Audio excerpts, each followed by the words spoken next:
My name is Sarah. I'm 34 years old and I live in Portland, Oregon.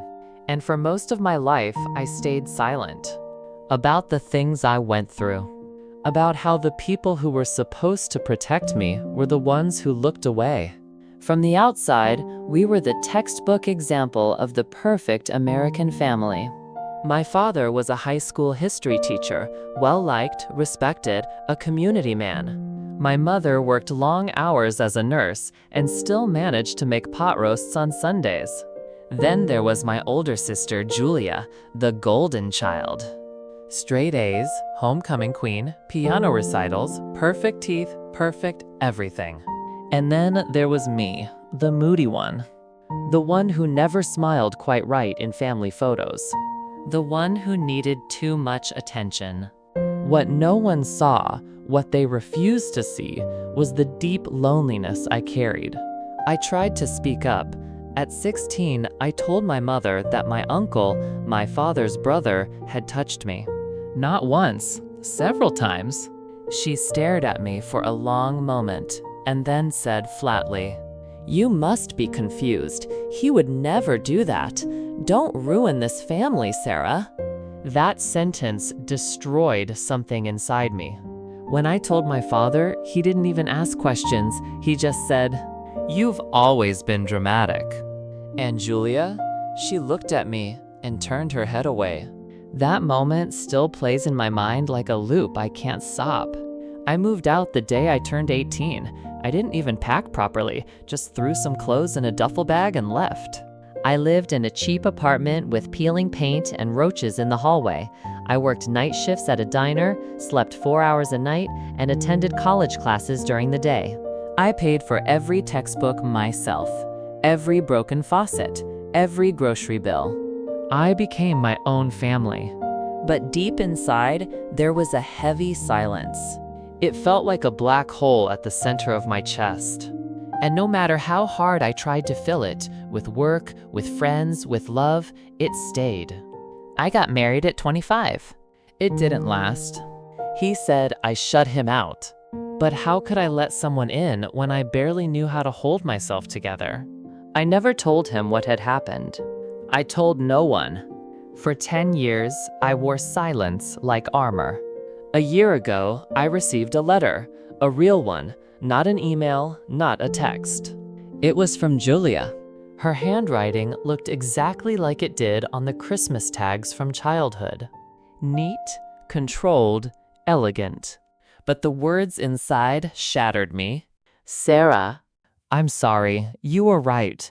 I was afraid. I thought if I pretended it didn't happen, it would go away. But it didn't. He did it to me too. And I didn't speak. I don't want to be silent anymore."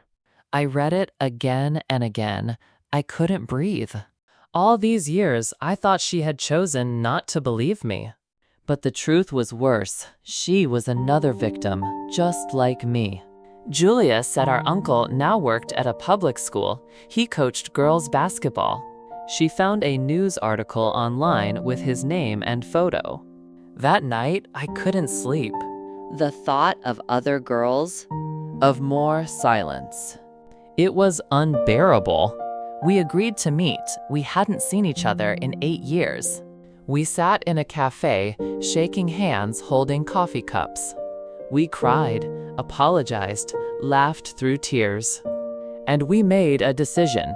Enough. No more silence. We went to the police.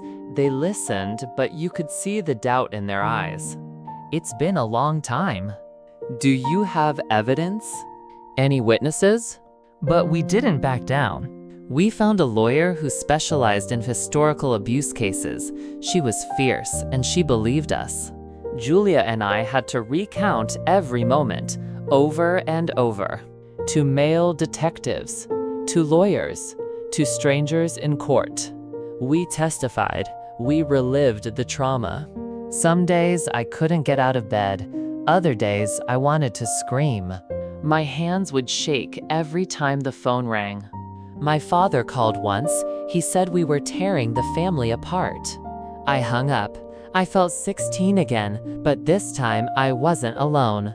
Julia was with me. We discovered two other women, now adults, who had stories just like ours. One had tried to report him in the early 2000s. The report had been lost. The system had failed her, like it failed us. 9 months later, the trial began. He pled not guilty, sat in the courtroom in a clean suit, pretending to be the victim. But this time, we were the ones who had a voice. We told our stories, so did the others. There were moments of panic, of doubt. But when the verdict came in, guilty. 18 years in prison. It wasn't enough for the years he stole. But it was something. He didn't look up when they read the sentence. He didn't apologize. He never would.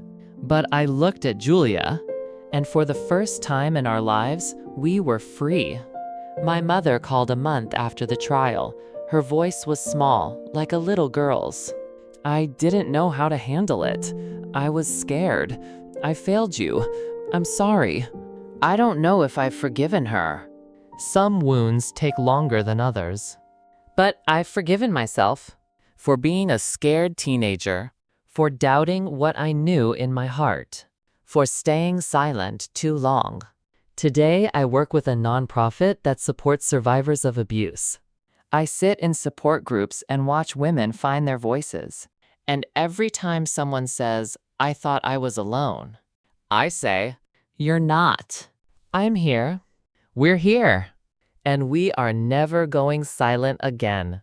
Justice isn't always fast, and it's never easy. But it is possible. And if you're holding something in right now, if you're afraid to speak, don't carry it alone.